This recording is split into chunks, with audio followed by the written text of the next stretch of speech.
აქ მათი მიზანი, რეჟიმის მიზანი არის ააშენოს დიდი ციხე. და დიდი ციხე პრინციპში იყო საბჭოთა კავშირი. ეს რუსლან კობახიძეა. ფილოლოგი, საბჭოთა წარსულის კვლევის ლაბორატორიის მკვლევარი, 9 შვილის დედა და უკვე ორგზის ცნობილი სამართალდამრღვევად სასამართლოს მიერ. მე ასეთ შაბეჭდილობ, რას ეტაკონ აღარ იციან. ის აქტიურად მონაწილეობს ანტისამთავრობო გამოსვლებში, რომელიც თბილისში 28 ნოემბრის შემდეგ უკვე თითქმის 1 წელია იმართება. ღრმად მწამს, რომ ჩვენი გამარჯვება გარდაუვალია. ამ ინტერვიუში, რომელიც 17 ნოემბერს ჩავწერეთ, ჩვენ ვლაპარაკობთ მის ორგზის პატიმრობაზე, როგორც მის ერთ-ერთ უახლეს გამოცდილებაზე. მათ ესმოდათ, რომ ჩვენ ვართ ის ხალხი, რომელიც აქ არ უნდა ვისხდეთ. და ასევე სისტემაზე, რომელიც ვერ უძლებს ცდუნებას გახდეს უფრო და უფრო რეპრესიული. ჩვენ გვაქვს ქვეყანა, რომელიც მიექანება უფსკრულში.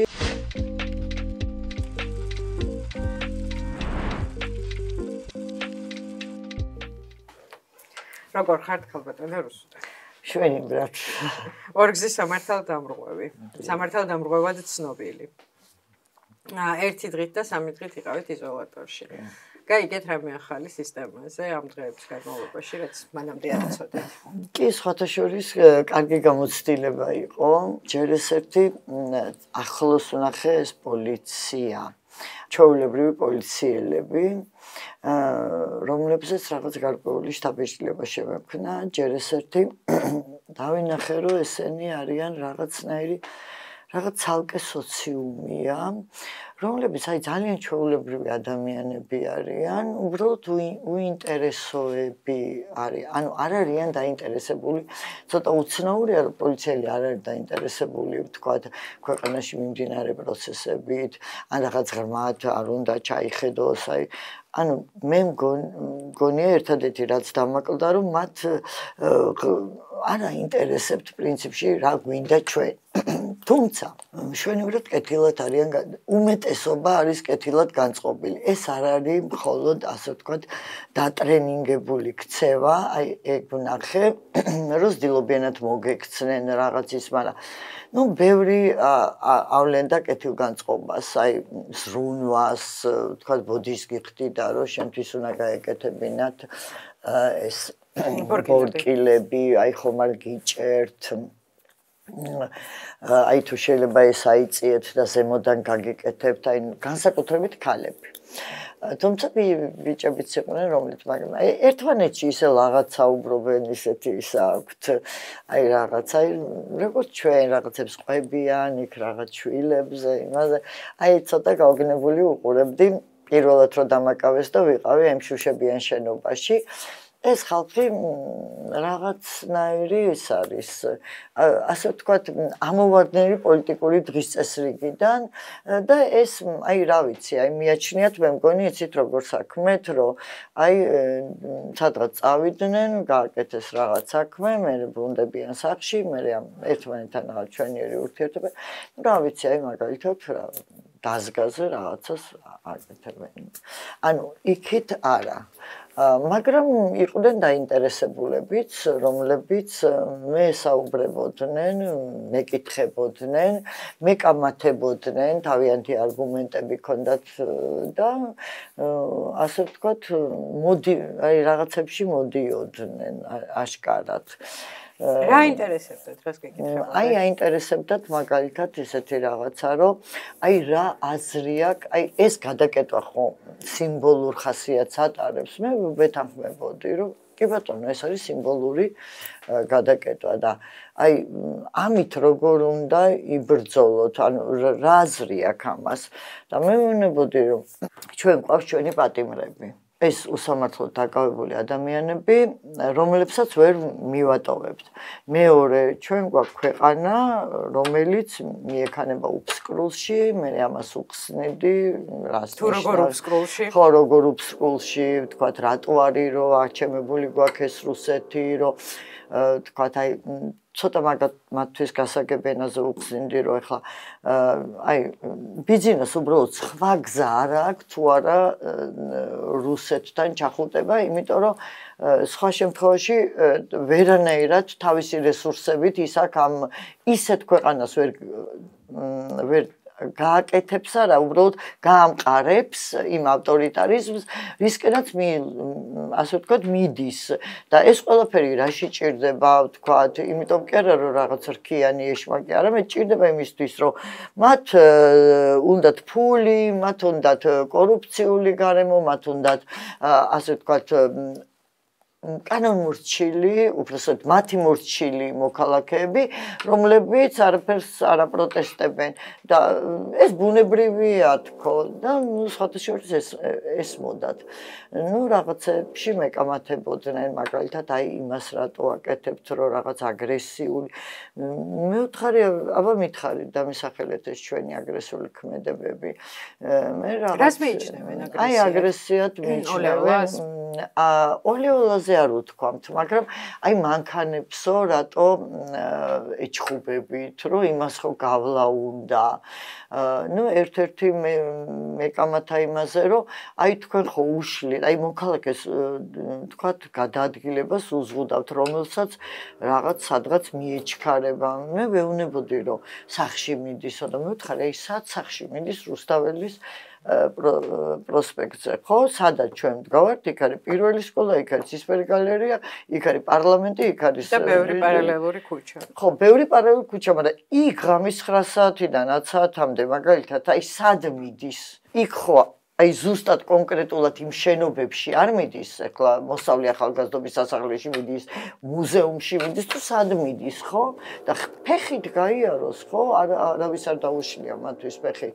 აი ასეთი ძალიან უფრო ვფიქრობ რაღაც პროპაგანდის შედეგი იყო, რომ აი მე ვნახე, რომ მანქანას ვთქვათ რაღაც უხეშად ელაპარაკებოდნენ და ეს არის აი როგორც აჩვენებს ვთქვათ იმედი და პოზიტივი, რომ იმას არ აჩვენებს ის მანქანა იმ მანქანის ზღოლი როგორ გველაპარაკება, აჩვენებს ვთქვათ პასუხს, ხო, რაღაც ცოტა უხეშ და ანუ ჩვენგან რაღაც ცოტა ფრთასხმული ანგელოზების მოთხოვნა აქვს, რომ ისინი თავს დაგვესხან და ჩვენ ასე ვთქვათ რაღაც ძალიან შევცვალეთ ეს წარმოდგენა. არ ვიცი, მაგრამ მე მაინც იმედს ვიტოვებ, რომ დაფიქრდნენ. სულ მინიმუმ. მე ბევრისგან მოვისმინე ამ დღეებში, იმიტომ რომ ეგრე მოხდა, რომ ბევრი ადამიანი დაგაკავეს ერთმანეთის მიყოლებით და მათი ნაწილი ჩემი ნაცნობების ნაცნობები აღმოჩნდა, რომ იზოლატორში ადამიანები იყვნენ კეთილგანწყობილები და მაგალითად ერთ-ერთი ამბობდა, რომ როცა ერთი რჩებაოდ ერთმანეთის დასანახად არასოდეს არ დიდად აგრძნობენ, მაგრამ თითო-თითო რო რჩება, ეს ყველა თითოდ დარჩენილი ცდილობს, რომ რაღაცნაირად იზრუნოს, თუმცა ასევე მოვისმინე სკეპტიკური დამოკიდებულება, რომ ეს არის ატყუარა და ხრიკი და არ უნდა ენდოს სისტემას, ხო? აი თქვენ როგორ უყურებთ მაგ ამბავს, ეს მკვეთრად ადამიანური ემოციების თუ დამოკიდებულების გამოვლენა, თუ ამ ადამიანმა მაინც იცის ვისთან როგორ უნდა მოიქცეს და ისე იქცევა? ანუ ჩვენ რაღაც ყველას ერთიანად ვერ მოვხაზავთ, იმიტომ რომ სხვადასხვა ტიპის ადამიანები არიან, მაგრამ მე მაინც ვჯერა ადამიანში ადამიანობის და იცით რა, არ არის გასაკვირი, რომ ჩვენს მიმართ ყოფილიყვნენ კეთილგანწყობილები, იმიტომ რომ ეხლა იზოლატორის ბადრაგს ვისთან აქვს შეხება? აქვს რაღაც თვალმძღოლებთან, აქვს წვრილ ხულიგნებთან, ხო?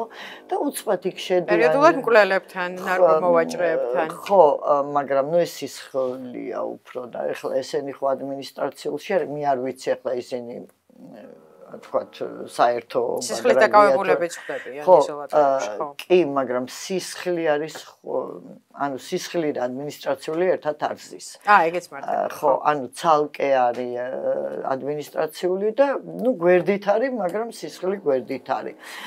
და ნუ ეხლა მათაც აქვთ ამ სისხლთან შეხება, ნუ ალბათ შემოდიან და რაღაც, მაგრამ მე მგონია რომ ასეთი ადამიანებს ერთ არ უნახავთ იზოლატორში. ასეთი ადამიანები შევხედიათ 5 ქუჩაში, სუფრაზე, ვთქვათ, რაღაც უნივერსიტეტში, ანუ ნათესავი, მეზობელი, მაგრამ იზოლატორში რომ ამდენი სტუდენტი, ვთქვათ, მეცნიერი, პოეტი, რა ვიცი, მწერალი, მასწავლებელი, მკვლევარი და შეხვედროდეთ ეს არის და ეს რო იწევდეს მათი მხრიდან კეთილგანწყობას არაფერი არ არის ამაში გასაკვირი. მე მგონია რომ ეს არის ადამიანური ბუნებრივი რეაქცია.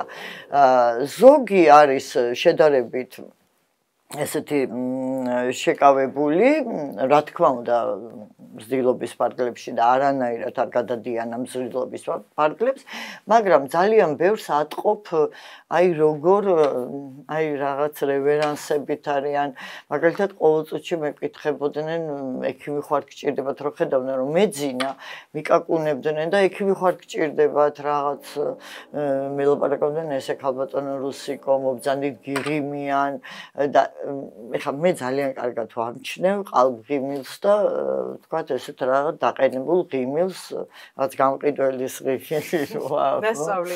ნასწავლელი ღიმილი, ну, არ ვიცი, მე მგონია რომ არ მეშლება და აი მაგალითად მე მქონდა წარწერიანი მაისური, რომელზეც ეწერა ჩიტეს ფრენა არ ავიწყდებათ და ეს იქ რომ შედიხარ ხდიან ამ მაისურს იმას ფერთხავენ და რომ დაინახა ისე გულთბილად გაეღიმა რომ აი შევატყვე რომ რაღაც კეთილად განეწყო აი ამ წარწერის მიმართ და ნუ აი მაგალითად რომ ვეხუმრებოდით რომ აგერ 9 შვილიან 6 შვილიანი ერთად ვხედავთ ამაზე იცინოდნენ ნუ რაღაც ისე აი როგორ თქვა ყველანაირად გძნობდი მათ თანადგომას იმიტომ რომ მათ ესმოდათ რომ ჩვენ ვართ ის ხალხი რომელიც აქ არ უნდა ვისხდეთ. ხო, ეს მნიშვნელოვანია.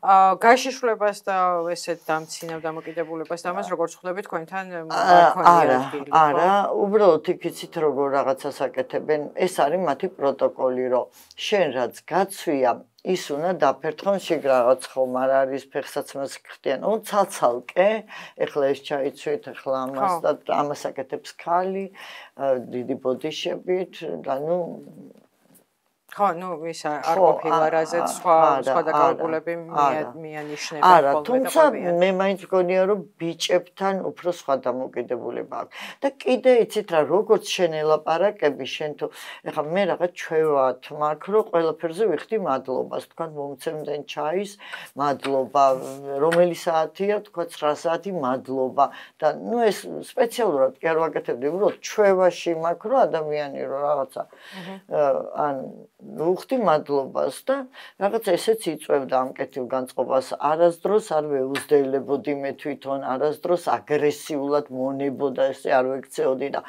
ეხლა როდესაც შენ თავს არ ესხმი და ადამიანად აგზნობინებ თავს, ძალიან ძნელია მაშინში დაინახოს მტერი. ასაკს აქ განსხვავება, ანუ ახალგაზრდები სხვანაირად იქცევიან და უფრო ასაკიანები სხვანაირად თუ პიროვნული ამბავი ასაკისგან დამოუკიდებლად? კი, სხვათა შორის ეგ ბადრაკთან დაკავშირებით არა, მაგრამ აი პოლიციელებთან დაკავშირებით ჩემი ნიშნავს, იმიტომ რომ ხშირად ვეწევი ესე აღრძელობით მუშაობას თვითონ რუსთაველის გამზირზე მივდივარ პოლიციამ. გამარჯობა, თქვენები როგორ ახართ რაღაც კეთილად და აი ახალგაზრდები ვატყობ რომ ვერ უფრო მაჭიმულები არიან. ხო, აი ვერ გადმოდიან ასე ვთქვათ ჩეტევაზე და ეს ვინც არის ასაკში უფრო რაღაც გაქვემული სახით ან ზემოთ იყურებიან, თუმცა ხა ვერ ვიტყვით ხა მაგალითად ეს უფრო მან დაქვს კიდე ზემდგომი ხარ ხო, ზემდგომი ხარ თუ ქვემდგომი.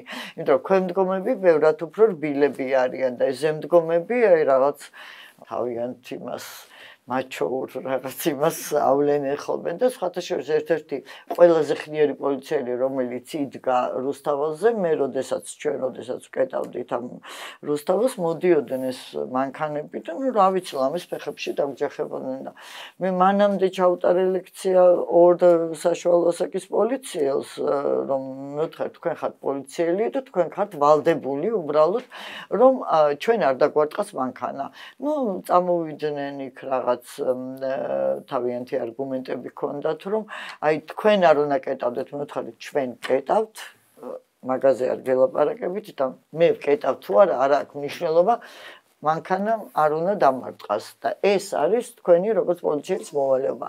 ამის შემდეგ ერთ-ერთი წავიდა და დაიწყო გაჩერება. მეორე მითხრა რომ თქვენა კანონს არ გვეძა სად გდიოთ.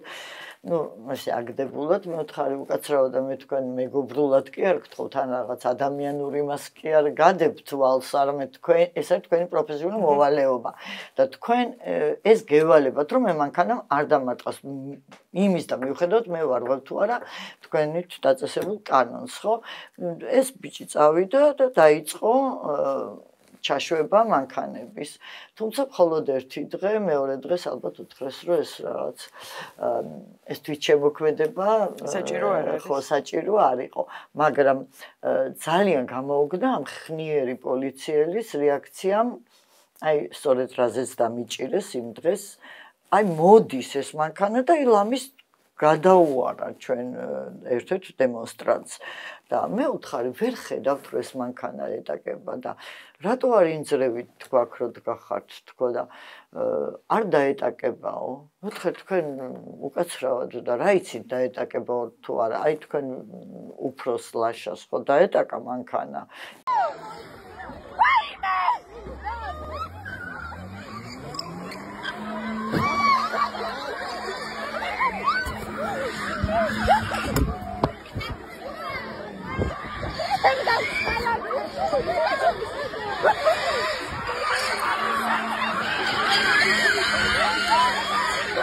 ეხლა ასეთი რომ მოვიდეს და თქვა დაგვეჯახოს მე რა შევით პასუხი იყო სრულიად გამოუგნებელი თუ დაგეტაკებოთ მაშინ მივიღებთ ზომებსო და რა ზომებს მიიღებთ თქო და დავაკავებთო და მეთქარ მე რა შვება ამით ხა ფეხები თუ მომტეხა თქვენ სასწრაფოს გამოგეძახებთ ხო და დაიწყო ჰაერში ყურება ეს ფოთლების თვალიერება ძალიან კარგად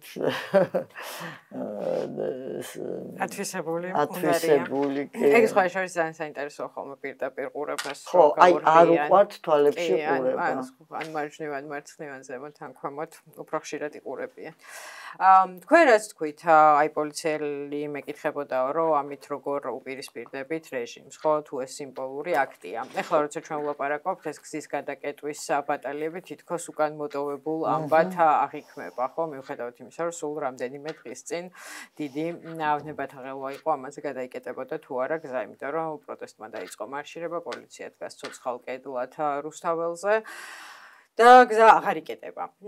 და მაშინაც როცა იკეტებოდა და განსაკუთრებით ბევრი ხალხი დააკავეს ამის გამო, მე ბევრისგან მომისმენია, რომ გასაგებია ჯიუტი პროტესტი ის, რომ რუსთაველზე უნდა იყოს ხალხი და ეს ძალიან მნიშვნელოვანია, თუმცა თუ ამისგან პროტესტის მონაწილეები უფრო მეტ ზიანს ნახულობენ და მათ აკავებენ, აჯარიმებენ და ასე შემდეგ და ეცლებიან ამ მოძრაობას სხვა ვადით, ხომ არ სჯობს, რომ ეს პრინციპულობა ცოტა ხნით რამე უფრო მოხერხებული ფორმით ჩავანაცვლოთ.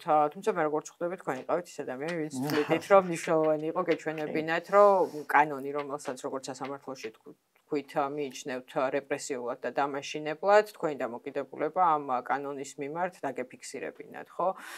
აი როგორ უყურებთ მაგ ორ რამეს, რომ ერთი მხრივ შენი რესურსები გონივრულად გამოიყენო, მაგრამ მეორე მხრივ პრინციპული უკანდახევა არაჩვენო და სადაც თვლი რომ მნიშვნელოვანია თუნდაც არ ვიცი თავგანწირვა თუ იზოლატორში წასვლა, ეს ნაბიჯი გადადგა. იცით რა არის, მე როგორ უყურებ ამ პროტესტს. ეს ამ პროტესტმა ბევრჯერ შეიცვალა, ასე ვთქვათ, გადაკეტვა კი აქამდე ესეთი მუდმივა იყო, მაგრამ ბევრჯერ შეიცვალა თავისი ხასიათი და ეს პროტესტი არის სპონტანური გადაწყვეტილებების პროტესტი. აქ ვერავის უბრძანებს როგორ მოიქცეს. ეს არის ჩვენი, თქვათ, პლუსიც და მინუსიც. პლუსი იმ მხრივ არის, რომ ვერაფრით რეჟიმმა ვერ მოიხელთა ამ პროტესტის თავი და დღემდე მე მგონი არ ჯერათ რომ ვიღაცა არ გეგმავს ამ ყველაფერს. ეს არ უკითხავთ პოლიციაში? არა, არ უკითხავთ. არ უკითხავთ, არც ერთ პოლიციელს ეს არ უკითხავს, არც ერთ პატრაკს არ უკითხავს. იმიტომ რომ მე მგონი რაღაცნაირად მაგას ხვდებიან და აი ეს რომ პროტესტი თვითონ წყვეტს, აი ჩემთვის ეს არის ისეთი მნიშვნელოვანი პროცესი, რაც რუსთაველზე მიმდინარეობს 28 ნოემბრიდან, რომ აი პროტესტში ეს საზოგადოება იზრდება და ასწავლის ასევე გარე საზოგადოებას, რომელიც გულშემატკივარია თუ არ არის გულშემატკივარი პროცესის, ის სწავლობს აი ამ ჰორიზონტალურ ურთიერთობებს. ეს არის ძალიან მნიშვნელოვანი, იმიტომ რომ ჩვენ მიუხედავად იმისა, რომ 35 წელია ვართ დამოუკიდებელი ქვეყანა, ჩვენში ვერტიკალური მართვა იყო ერთადერთი ფორმა მართლობის და ეს ჰორიზონტალური ასე ვთქვათ გაშლა და საზოგადოებრივი ინიციატივების თვითმოქმედების ინდივიდუალური პასუხისმგებლობის აღება ეს იყო ძალიან სუსტი, აი ძალიან სუსტი და ამ დროს, როდესაც აი ჩვენ სოვლაფში ვიკვლევთ სხვათა შორის მე-19 საუკუნის აი თვითორგანიზების კულტურას, აი ჩვენ ისტორიულ მეხსიერებაში ეს დევს. იმიტომ რომ მე-19 საუკუნის 60-იანი წლებიდან არანაირ იმპერატორს არ უბრძანებია 60-იანელებისთვის, რომ ხა ჟურნალ-გაზეთები გამოეცით, ახლა წერა-კითხვის გამოცემები, დრამატული საზოგადოება, თეატრი. ანუ ეს ყველაფერი იყო ქვემოდან, ეს იყო ერის თვითგადარჩენის ინსტინქტი და ეს თვითმოქმედება იყო ძალიან მაღალ დონეზე აყვანილი და მიუხედავად იმისა, რომ ეს ცოდნა, თქვათ, როგორც ინფორმაციული ცოდნა დღეს მივიწყებულია და მეხსიერებაში თითქოს არ არის, მაგრამ აი კულტურულ მეხსიერებაში როგორც კოდი სად ხეთქავს ეს არავინ არ იცის.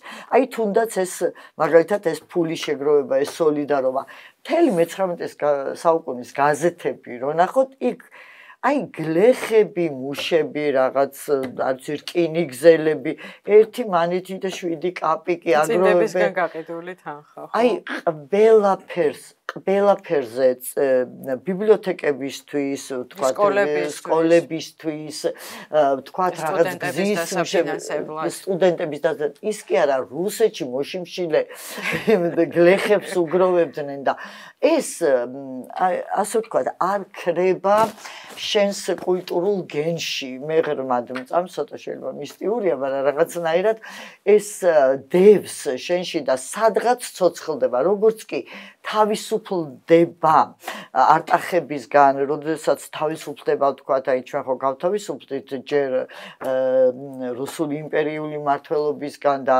ამოფეთქა მან და პირველი რესპუბლიკა იყო მართლა საოცარ 3 წელიწადში თუ შეიძლება ამდენი რეფორმა ხო აი ამდენი რეფორმა გატარდეს და ასეთი ენთუზიაზმით ნუ წარმოუდგენელია დაიწეროს კონსტიტუცია ნუ ეხა მაგაზე საუბარი შორს წაგვიყვანს და მერე როდესაც კომუნისტური მარწუხებისგან განთავისუფლდით რაც ბევრად უფრო დამაზიანებელი იყო ვიდრე იმპერიული მმართველობა ნელ-ნელა აი ესე პირველად ვიგზენი ეს აი წყალდიდობა რო იყო თბილისში. აი უცბად არსაიდან ვერესტია უცბად არსაიდან ბავშვები გამოვარდნენ და დაიწყეს აი ხო არავის არ მიუთითებია მათთვის რომ უნდა ემოქმედათ და გაეწმინდათ შენობა. აი ბაშა აი ცხარცლენით ტიროდი რომ აი ღმერთო აი ხედავ ამას აი ამ ცოცხალ მაგალითად. სახელმწიფოს უძლურების ფონზე ეგ მაგალითი კიდევ ძალიან მნიშვნელოვანია და ჩვენი ვთქვათ შეუმდგარი დემოკრატიის ერთ-ერთი მიზეზი ისიც არის რომ ჩვენში საზოგადოება იყო ძალიან უმწიფარი. და აი ახლა მე ვფიქრობ რომ საზოგადოება იზრდება და ამიტომ ეს პროცესი იმდენად მნიშვნელოვნად მიმაჩნია რომ ამას ვერ დავარქვევ ვერ რესურსების ხარჯვას ვერც თქვათ ენერგია დავზოგოთ ენერგია და მე როგორც ესე იგი ასე ვთქვათ ვუდვიოთ ენერგიის ხარჯვის პროცესში მაცხოვრებელი ადამიანი მაქვს ასეთი კრედო რომ ენერგია მეტი აქვს იმას ვინც ენერგიას ხარჯავს.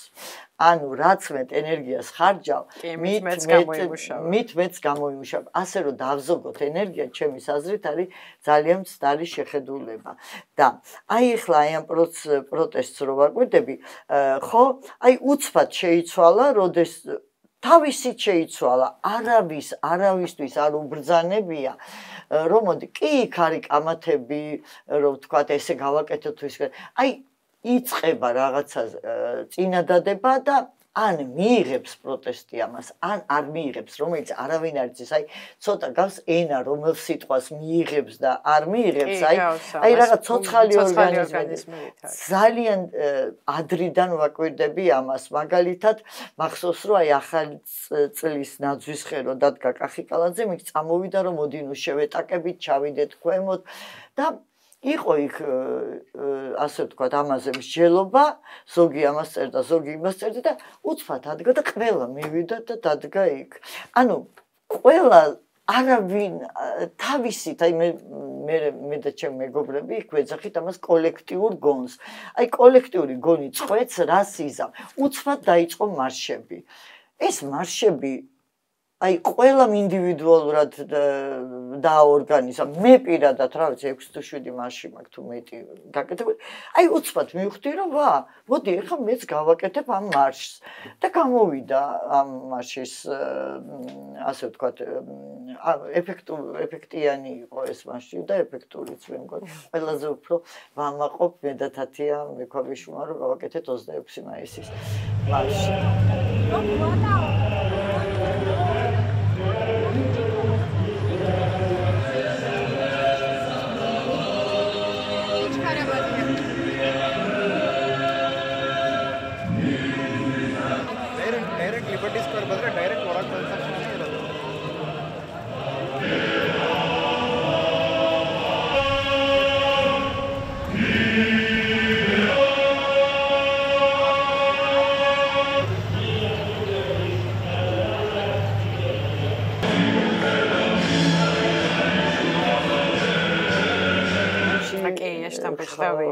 შტაბი იყო და სხვათა შორის ჩემ მეზობლებს ველაპარაკ ყველას ეგონა რომ ეს იყო სახელმწიფოს მიერ მოწყობილი. ეს 26 მაისი გავდა სახელმწიფოს მოწყობილს მიუხედავად იმისა, რომ რუსაველის ნაწილი მოხალისეობრივი იყო. მე მგონი იქ მოსიარულე ხალხის დიდ ნაწილსაც ეგონა სახელმწიფოს მოწყობილი. ეგონა რომ ეს იყო რაღაც სახელმწიფოს მოწყობილი იყო და ნუ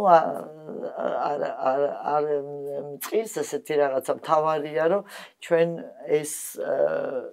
ეს შედგა, ხო?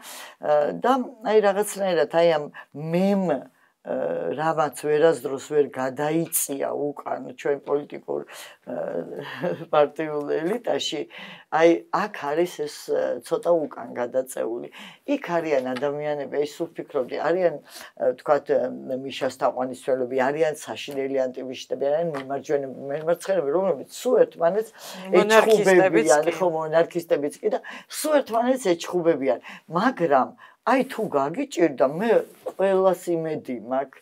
ანუ ისეთი თანადგომა არის ერთმანეთის, აი ძალიან შეიკრა ეს პროტესტი მიუხედავად აი ეს და აი ეს არის ასე ვთქვათ მინი მოდელი ჩემი საზრით. ლევან ცუცქიძე ამბობდა ამას წინათ, რომ პარლამენტის გარეთ უფრო წარმომადგენლობითი საზოგადოებაა თავშეყრილი ვიდრე პარლამენტშია და მე მგონი მაგ თეორიას აქვს არსებობის უფლება, იმიტომ საინტერესო ჟღერდა და დამამახსოვრდა, იმიტომ მართლაც ისეთი ჭრელი და წარმომადგენლობითია, მე მგონი ყველა სოციალურ წრეს, ფენას, პროფესიას წარმოადგენენ იქ ადამიანები. რამდენიმე რამეს კითხავთ ამ პროტესტზე. ერთი მითი დავიწყებ ეს კითხვა ცოტა მერე ვაპირებდი და ეს მასა როგორც საბჭოთა წარსულის მკვლევარს და პროტესტის აქტიურ მონაწილეს თქვენი აზრი მაინტერესებდა. აი ნაწილობრივ თქვით, მაგრამ ეს ბრძოლა ახლა რაც არის ბრძოლა მაინც საბჭოთა ბნელი მემკვიდრეობისგან საბოლოოდ გათავისუფლებისთვის თუ არის ბრძოლა თანამედროვე პუტინის რუსეთის გავლენებში არ მოხვედრისთვის, იმიტომ რომ მართალია რუსეთი ერთია და დიდია, მაგრამ საბჭოთა წყობა და დღევანდელი პუტინის რუსეთი მაინც განსხვავდება ერთმანეთისგან, მიუხედავად იმისა, რომ პუტინს სურს აღადგინოს დიდი საბჭოთა იმპერია და ასე შემდეგ, ხო? აი თქვენ როგორ უყურებთ მაგ ამბავს?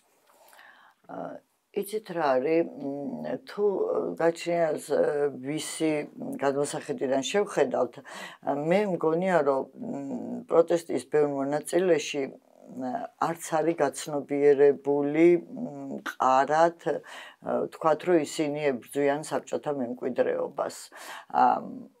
ბევრში არის ეს გაცნობიერებული, ეს არის უფრო მომეტებულ ნაწილში, რასაც მე ასე ვთქვათ, ვაკვირდები, მაგრამ არა მაქვს პრეტენზია ჭეშმარიტებაზე, უფრო პუტინის რუსეთის წინააღმდეგ ბრძოლა და არ უნდათ ამ სივრცის ნაწილი გახდნენ, მაგრამ დიდ სურათში ეს არის ბრძოლა თავისუფლებისათვის.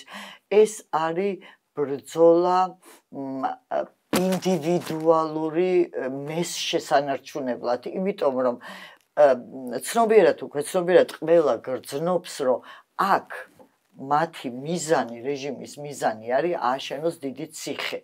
და დიდი ციხე პრინციპში იყო საბჭოთა კავშირი. და აი სხვათა შორის აი საბჭოთა წარსულის ტრამვა, აი ცოტა ამბივალენტურია მოსახლეობაში, მოქალაქეებში ამის ამ ტრამვის ასე ვთქვათ, ტრამვის მიმართ დამოკიდებულება, ტრამვის მიმართ დამოკიდებულება. თან თითქოს ნოსტალგია აქვს და თან ზულთ. სხვათა შორის იგივე იყო საბჭოთა კავშირში. მათ მაგალითად ქურდული ინსტიტუტი თან ზულდათ, თან უყვარდათ.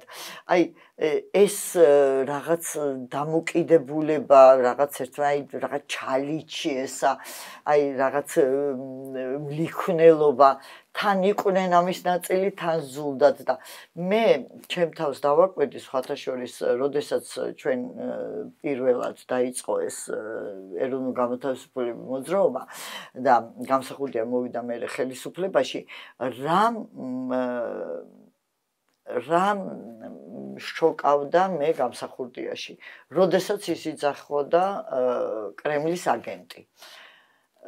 ეს მე პირდაპირ, ასე ვთქვათ, მინთებდა აი იმ ტრამვას სამშობლოს მოღალატე, უცხო ქვეყნის აგენტი და ეხლა ნახეთ და დამოუკიდებელი საქართველოს პრეზიდენტისგან დისონანსი იყო ეს აი იცი როგორ აი მაგას დიდად ვერ ვაცნობიერებ, მაგრამ აი ესეთი ის მქონდა, რომ რაღაც იმავე ველში ქტოვებდა თითქოს და ამიტომ ვიყავი მისი მოწინააღმდეგე, მაგრამ მე როდესაც მისი მოწინააღმდეგეები აღმოჩნდნენ, ისინი ვინც აღმოჩნდნენ, იმის მერე სულ სინანული მაქვს, რომ ასე წამოვეგე მათ რიტორიკას და ამიტომ იმის მერე ძალიან ფრთხილი ვარ, რომ როცა ლიდერის მოვლენის მინუსზე მიგითითებენ, ყოველთვის უნდა უყურო იმას, რომ ამას ხوار იყენებენ იმისთვის, რომ უფრო დიდი მინუსები შემოგიგდო. აი ეს ძალიან მნიშვნელოვანია. ეს საფრთხე დღესაც არის. თითქმის განადგურებული ოპოზიციას. თვითონ პუტინის რუსეთიც ხო საბჭოეთის რეგენერაციას ეწევა. კი. პროტესტებს კითხავთ, აი თქვენ რო თქვით, რომ ეს საზოგადოება თვითონაც სწავლობსო და სხვა საზოგადოების დანარჩენ ნაწილსაც ასწავლისო. რაც დრო გადის, ერთი წელი სრულდება, სადაც რაღაცა 10 დღეც არა ხო? 28 ნოემბრის წლისთავზე, ერთი წლისთავი ხო იყო უკვე არჩევნების და ეხლა უკვე 28 ნოემბრის წლისთავი ახლოვდება, ანუ სრულიად უწყვეტი პროტესტის წლისთავი. ამ დროის განმავლობაში თქვენ როგორც თქვით, მართლაც ბევრი ფორმა შეიცვალა, მაგრამ რაც მოხდა ჩემი აღქმით, რის ახსნასაც ვცდილობ და არ მაქვს ესეთი პასუხები, არის ერთი ის რომ აქცია დაბერდა, თუ შეიძლება ესე ითქვას, ანუ ახალგაზრდა ნაწილი, რომელიც განსაკუთრებით პირველი რუსული კანონის მიღებისას ავანგარდად ჩანდა, თითქმის საერთოდ აღარ მონაწილეობს, ის ახალგაზრდებიც, ვინც იქ არიან უფრო დიდები არიან ვიდრე ის ახალგაზრდები, ვინც თავიდან მონაწილეობდნენ, ანუ უფრო ჯენზი აღარ არის, მილენიალები წარმოადგენენ ახალგაზრდებს და ბევრია ისეთი ადამიანები, რომელიც თუნდაც ეროვნული მოძრაობიდან, დისიდენტებიდან და ასე შემდეგ დგას ამ ბრძოლის ხაზში, ხო? ხო არ გახდა ეს საზოგადოება მჭრელი, საინტერესო ჯიუტი და ასე შემდეგ, რაღაცნაირად ჩაკეტილი სივრცე, რომელმაც თავისი წესები კარგად იცის, მაგრამ რაღაცნაირად ფართო მასებს მათთან ხო, ვერ წუდება ერთი მხრივ და მეორე მხრივ ეს ფართო მასები ყოველდღიურ იქ ჩართულობას თავის საქმეთ ვეღარ აღიქვამენ, იმიტომ რომ დიდ აქციებზე მაინც ბევრი ხალხი გამოდის, იგივე 4 ოქტომბერს ბევრი ხალხი იყო, მარჩენების წლის თავზეც არა იმდენი, მაგრამ მაინც ბევრი ხალხი იყო, მაგრამ აი ამ რაღაც კომუნაში თითქოს ვერ ხედავენ თავის ცალ-ცალკე ცხოვრობს ეს საზოგადოება და დანარჩენი საზოგადოება ესეთი აღქმაც მაქვს ხოლმე პერიოდულად. იცით რა არის, მე ასე ვხედავ ამ პროცესს, რომ რატო დავრჩით იქ, ასე ვთქვათ, უფრო მხცოვანები. ერთი არის ის, რომ ახალგაზრდას უფრო რაღაც ჰეროიკული ქმედება უფრო იზიდავს და როდესაც მას პირდაპირ, ასე ვთქვათ, უტყამდნენ, ის იყო აქტიურად ჩართული და ამიტომ მე ახალგაზრდისთვის ძალიან ძნელია რუტინის გაძლება და აი სხვათა შორის თებერვალში უკვე რომ აი მოიკლო როგორც კი თებერვალი იყო მე მგონი როგორც მათ შეწყვიტეს ჩვენი დარბევა და ესე ვთქვათ აი ამ გედედეს გამოყენება და ეს წყლის ჭავლები და ეს ხედავდით გოგოები როგორ საოცარ მაგრამ ეს მაინც ხო დარჩა როგორც სიმბოლოები და ის თავის საქმეს მაინც აკეთებს მაგრამ ნახეთ რა მე უკვე თებერვალში მივხვდი რომ აი ვინც დავრჩით არსაწამსვლელი ეს ხალხი არ არის და ამას გრძნობდა ყველა აი თუ თავიდან გქონდა ის რომ აი რომ მოვდიოდით დაგხვდებიან იქ ანუ და თოს მივხვდით რომ არ არის ეს ხალხი. მე მგონი ზაფხულში გადაწყდა საბოლოოდ. კი და იცით აი ახლა ასაკთან დაკავშირებით მე რითი ვხსნი რომ ჯერ ეს ერთი გამოცდილება ჩვენ მეტი გვაქვს და იქ ძალიან ბევრი ვართ ვისაც გვაქვს საბჭოებში ცხოვრების გამოცდილება. ვინც ასე ვთქვათ საკუთარ კანზე გვაქვს ეს გამოცდილი და აი ზურგის ტვინით ვგრძნობთ რა შეიძლება ამას მოყვეს და ეს რაღაც იმპულსური აფეთქებები ჩვენთან ყოველთვის ხდება ასო გერა რს როგორც კი იტყვის ხელისუფლება რუსეთი იქ ესე იგი ასე ვთქვათ აი ტვინის დაბნელება ემართება ყველას და გამოდის ქუჩაში. ამიტომ არის რომ დღემდე ვერ ბედავს ხელისუფლება რომ აქტიურად შემოიტანოს ეს რუსეთის თემა. და აი რაღაც იტყუება რომ აი რაღაც ორფეხზე ევროპა და რაღაც ისულელებს, მაგრამ ეს აფეთქება როგორც ვთქვათ არის ძალიან ძლიერი, ისევე მალევე ცხრება. და აი ასეთი გრადობა რაც რუსთაველმა აჩვენა და სწორედ არ მქონდა არასდროს საბჭოთა თაობაზე მაღალი წარმოდგენა, მაგრამ ფაქტია რომ ჩვენ უფრო მყარად დავდექით, ხო? მე მაინც აღვიქვავ იმ ნაწილს, რომელიც დღეს შორიდან გვიყურებს, გულშემატკივრობს და სხვათა შორის მე როგორც ვხედავ, აი ჩემს გარშემო სოციუმს სულ ვაკვირდები, მაგალითად ჩემს მეზობლებს. დღითი დღე მათში მატულობს ჩვენს მიმართ, ასე ვთქვათ, სიმპათია. ნაკლებად მარგინალებად აღიქვამენ. ნაკლებად მარგინალებად კი არა, ჩვენს მხარეს არიან. პასიურ, მაგრამ ჩვენ მხარეს. ჩვენ გვჭირდება ამ ადამიანების პასიური მხარდაჭერა და რაც შეეხება ახალგაზრდებს, მე მათ ვხედავ რესურსად.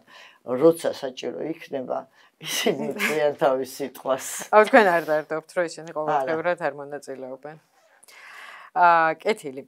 ამ ძველ ამბებზეც კითხავთ, იმიტომ რომ ახლა აი მეორე დაჭერის შემდეგ შემოხვდა ეგეთი დისკუსია Facebook-ზე, რომ აღმოჩნდა რომ ხალხს გონია რომ ცოტა ხნის წინ გამოხვედით ქუჩაში და გაკვირვებულები არიან ცხრაშვილის დედამ, ლექტორმა და ასე შემდეგ, ამ თაობის და ასაკის ადამიანმა, როგორ სხვანაირად მოიქეცით, მოკლედ ატიპიურად ამ თაობის და ასაკის ჯგუფისგან განსხვავებით. თუმცა მე იმ კატეგორიას მივეკუთვნები ხალხის, ვინც ვიცი, რომ თქვენ და საპროტესტო მოძრაობები ამ ქვეყნის მჭიდროდ არის გადაჯაჭვული და ეს არ ყოფილა არც 28 ნოემბერი, როცა ქუჩაში გამოხვედით და არც 20 ივნისი, ბევრად დიდი ისტორია აქვს თქვენს პროტესტს, ხო?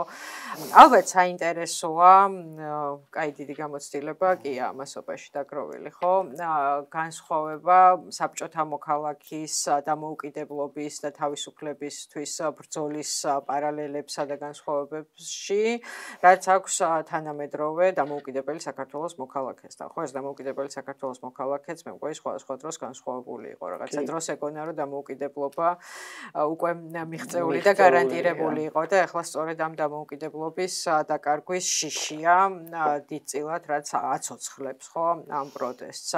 როდის როგორი იყო ბრძოლა? თქვენ სხვადასხვა დროს სხვადასხვა ასაკის იყავით, ხო, სხვადასხვა ენერგიით და შემართებით, ხო, და სიბრძნითაც.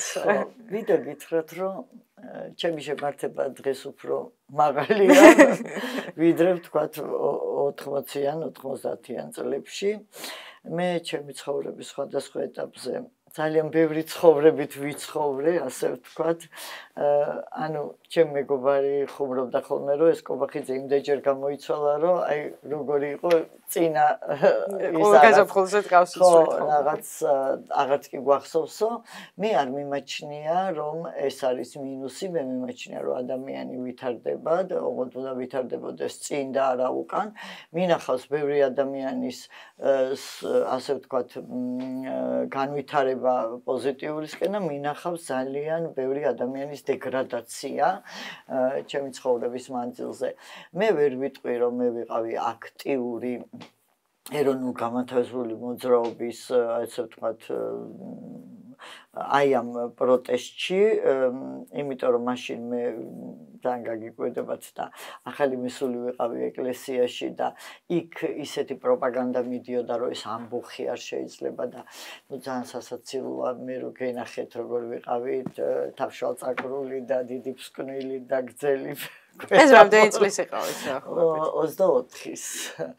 მე აი სწორედ აი 9 აპრილის ამბება მომისწრო სწორედ აი ბეწვზე ხო აი ბეწვზე მომისწრო იმიტომ რომ მანამდე ვიყავი აი რაღაც ცოტა რელიგიურ ბურაში ანუ მე დღემდე ვრჩები მოწმუნე ადამიანად მაგრამ რელიგიურ ბურანს ვეძახი სწორედ იმ არასწორად მოწოდებულ ქრისტიანობას ხო არასწორად მოწოდებულ ქრისტიანობას რასაც მაშინ ეს მოძღვრები გვიქადაგებდნენ და მაშინ ვიყავი ძალიან ამის გავლენის ქვეშ და ამიტომ გულშემატკივრობდი მაგრამ არ ვიყავი აქტიურად ჩართული ამაში 9 აპრილი იყო ჩემთვის აი ბომბის გახეთქვა პირველი ჩემი ტრავმა და აი გამოფხიზლება საბჭოთა აი კეთილდღეობიდან იყო თვითმფრინავის ბიჭების ამბავი რომელმაც აბსოლუტურად აი ესე ცხვირი მიმარტყევინა რომ მე ვცხოვრობ ციხეში საიდანაც მე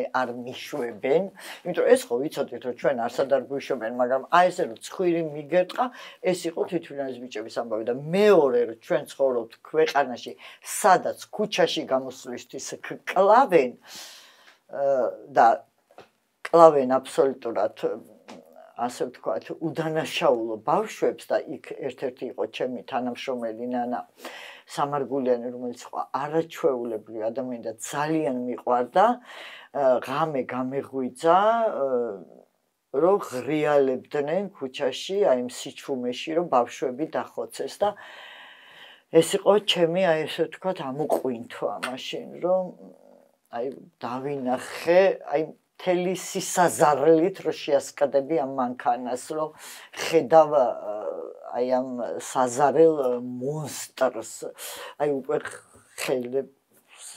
ხელებით რო გეხება მას მე ასე ვთქვათ ჩემი პოლიტიკური შეხედულებები სულ მქონდა ანუ უკვე დავინტერესდი რა ხდება ქვეყანაში რაღაც როგორ ვითარდება ეს ყველაფერი ჯერ ჩემთვის უმძიმესი იყო გადატრიალება ეს გამსახურდიას დამხობა, იმიტომ რომ მე ძალიან მოწამლული ვიყავი აი ამ ოპოზიციური სპექტრის აზრებით და უცბად ეს კაცი რომ გავიდა ქვეყნიდან ტელევიზორი ინთებოდა 3 კაპუჩში 3 ბანდიტი ზის და აი ეს იყო აი წამიერი აი იმ წამს მივხვდი როგორ მაჭამეს და მას ვინ იყვნენ ეს 3? ეს 3 იყო ყარყარაშვილი, Китовани და Джава Иосельяни.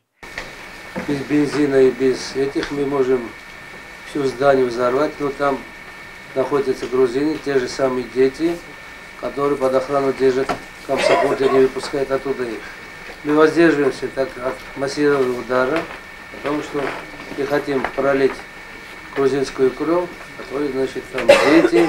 Я еще более скажу, есть у нас видеозаписи, которые Гамсахурди загнал до школьных возрастов, после школьных возрастов, детей там, держит 12-13-летних ребят там, окружил себя. Вот как в залог он держит. Есть у нас данные такие. Рад Понс, агентство печати Рейтер. Скажите, пожалуйста, какое содержание ваших переговоров с представителями советской армии? Чего боятся, о чем обеспокоены сейчас? Советская армия боится того, что вся вот эта военный театр не перешла в ту сторону на их территориях, то и могут и включиться в войны. Ai შოკი იყო და აი იმ წუთას მივხვდი რომ ესენი არიან ბანდიტები და ესენი აქ კარგს არაფერს არ გააკეთებენ და ნუ იყო კიდევაც ხა ბავშვებსო ვასეირნებდი ვაკის პარკში აქეთ-იქით ვიყურებოდი ტყვი არ მოვხვედრო და ნუ და ისეთი უსამართლობის განცდა მქონდა რომ ადამიანები რომლებიც გამსახურდიას დიქტატორს ეძახდნენ და მეც მათ შორის და უცბად ამაზე ხმას არ იღებდნენ რომ გაუგნებული ვიყავი რომ როგორ ვერ ხედავთ რა ხდება და ნუ ეს აბა რატო გამოდიან ეს ზვიადისტები ქუჩაში და ნუ თურმე არ უნდა გამოსულიყვნენ რომ არ დაეხრიტათ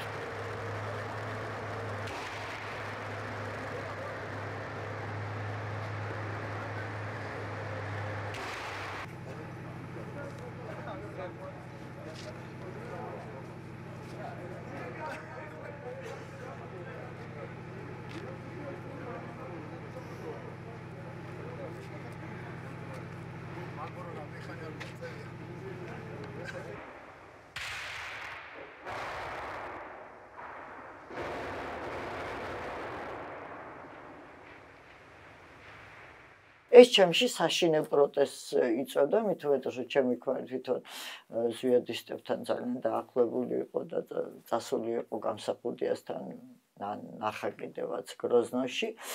ეს იმ დროს უკვე მღვდელი იყო? არა. ეს მერე გახდა. არა და მე ასე ვთქვათ სულ ვადევნებდი ძალიან დიდი პროტესტი მქონა შევარნაძის მიმართ. სხვათა შორის სანამ შევარნაძე წავიდა. ეს კაცი რომ წავიდა, მე უცბად მისი პლუსებიც დავინახე და როგორ კარგად წავიდა ვიფიქრეთ. ხო, არა, იცით რა არის ძალიან დიდი ხანია უკვე მივხვდი იმას, რომ არ შეიძლება არც მოვლენის და არც პიროვნების შეფასება, ესეც საბჭოთა აზროვნება, მაგაზე ლექციებს ვკითხულობ, შავი და თეთრი ყუთები. ჩვენი ლექციებია YouTube-ზე, და მე გავცემ რეკომენდაციას ჩვენ მაყურებელზე, რომ ნახონ ეს ლექციები. საოცრებაა, რომ ჩვენი ტვინი არის მოწყობილი, კარგი და ცუდი. გვირი და ისა რა ქვია, მოღალატე, დემონი და რაღაც ესო მზეჭავი. ჩემი და სხვისი. ჩვენ და სხვები და ეს იმდენად ქვეცნობიერში დევს, რომ აი ადამიანებს მაგალითად არ შეუძლიათ, რომ დაუდო გალაქტიონის ლექსი სტალინზე, იმიტომ რომ რატო ვერ იღებს? იმიტომ რომ ის მომენტალურად მას ეშინია, რომ ჩააგდოს გალაქტიონი შავ ყუთში და რატო უნდა ჩააგდო? ადამიანი არ არის ესეთი რაღაც თეთრი და შავი. და აი ეს ფერების გარჩევა დაუკარგა საბჭოთა პროპაგანდამ და ზოგადად საბჭოთა ცხოვრებამ ადამიანს, რომ მისთვის იყვნენ ჩვენები და გერმანელები, აი ეს ეხაც მაგის დაბრუნებისკენ ცდილობა და ეს ძალიან ღრმად დევს სხვათა შორის აი ჩვენ პროტესტშიც, აი მინუსი თუ აქვს ჩვენ პროტესტს ეს არის, რომ თქვათ ვიღაცა რაღაცა სიტყვის უის ნაცია ან ვიღაცა აქეთ რაღაცას უი ქოცი ყოფილა ეს იყო რატომაც ვიკითხე ჩაკეტილი არის ხო ერთგვარად ეს საზოგადოება ხო აი ეგ არის ჩვენ დასაძლევი იმიტომ რომ ჩვენიანები და სხვისიანები ამ პროტესტის ტერმინოლოგიას ხო და ეს გვაქვს დასაძლევი და ნელ-ნელა მგონია რომ ეს ღვება და ჩვენ ასე ვთქვათ ჩვენი თვალი გაიხსნება და ბევრ ფერს დავინახავთ და ბევრ კონტექსტს ანუ არ შეიძლება ესე შეფასება ვიღაცის რომ ეს რაღაცნაირად კონტექსტი აქვს იმას ხო როდის მოვიდა როდის წავიდა რა დახვდა რა გამოწვევების წინაშე იდგა ხო მისი შეცდომები თუ დანაშაულები რით იყო განპირობებული აი რაც მე ვუთხარი ბატონ კობაჩაგუნავას მოსამართლეს რომ ჩვენ გვჭირდება მოტივაციის დადგენა და მიზნობრიობის თუ არა შენ არ იცი მოტივაცია და მიზნობრიობა იქ შენ იღებ ძალიან ესეთ გადაწყვეტილებას როგორ თქვა აი არა სწორს და აი თვითონ და აი სქემატურს რაღაცნაირად რომ ამას დახრით და ამას ჩამოხრჩობა მე ვიტყვი კობაჩაგუნავაზე რა კონტექსტი იყო მაყურებლისთვის მეორედ როცა გზის გადაკეტვისთვის გცნოთ სამართალდამრღვევად სასამართლო მაშინ უთხარით რომ შეიძლება მაგალითად ფანჯრის ჩალეწვა იყოს ცუდი საქციელი და დანაშაული მაგრამ თუ ფანჯარას ჩალეწავ მაშინ როცა ხანძარია და იქიდან არის ადამიანი გამოსაყვანი ეს არ იქნება იგივე რაც ფანჯრის ჩალეწვა ჩვეულებრივ ვითარებაში და ეს ანალოგია დაგჭირდათ იმისთვის რომ თქვენ მაგივრად მოვყავი მოკლედ ამბავი მაგრამ აღარ შეგაწუხებთ ამას ეს დაგჭირდათ იმის ასახსნელად რომ გზის გადაკეტვა ზოგჯერ არის გზის გადაკეტვა კახაკალაძის მიერ ხო მაგრამ გზის გადაკეტვაც განსხვავდება მაგალითად კახაკალ მე ძალიან გამეხარდა ეს მაგალითი რომ მივყვანით იმიტომ რომ ვაგეში ვცხოვრობ და ეს 2 წელი ჩემი ჯოჯოხეთი იყო კი ჩვენ თანამშრომლებს რა ვიცი რაღაცა ბავშვი დაზიან და თხილში ჩავარდა და ასე შემდეგ მოკლედ ბევრი უბედურება ვნახეთ მაგ 2 წლის განმავლობაში მაგრამ თქვენ ეს მოიყვანით იმის მაგალითად რომ არსებობს გზის გადაკეტვა მაგალითად რეაბილიტაციისთვის რაც ითვლება დადებით მოვლენად და ამის გამო არავინ მას პასუხს არ თხოვს და გინდოდათ გეჩვენებინათ რომ თქვენი გზის გადაკეტვაც იყო განსხვავებული კონტექსტის, მაგრამ არ გიშველათ ამ ანალოგიამ არც ხანძარმა და არც ფანჯრებმა. მე მაინც გონია რომ კობაჩაგუნავა ძალიან კარგად მიხვდა, რასაც ველაპარაკებოდი. მე რას ვერ მივხვდი, იცით, თქვენ ხო ერთხელ უკვე იყავით სამართალდამრღვევად ცნობილი და ერთი დღით დაპატიმრებული. მეორეთაც გაგიშვეს 3 დღით და კანონის ცვლილებების მიხედვით ხო მეორეჯერ სისხლის სამართალი მოდის და ეს როგორ მოხდა? ეს როგორ მოხდა, რომ ეს იყო წინა დღე. ანუ მეორეჯერ გამიშვეს წინა დღის. მეორეჯერ გაგიშვეს პირველისთვის. მეორე იყო პირველი. მეორე იყო პირველი და სხვათა შორის მოსამართლემ დიდი საყვედურით მიმართა შშს წარმომადგენელს, რომ კი, მაგრამ ერთი კვირის წინ როდესაც ეს ადამიანი ჩვენ გავასამართლეთ, თქვენ ხო გქონდათ წინა დღის კადრები და რატო არ შემოიტანეთ ერთად, იქ არის რაღაც შეკრებითობის პრინციპი თუ რაღაც.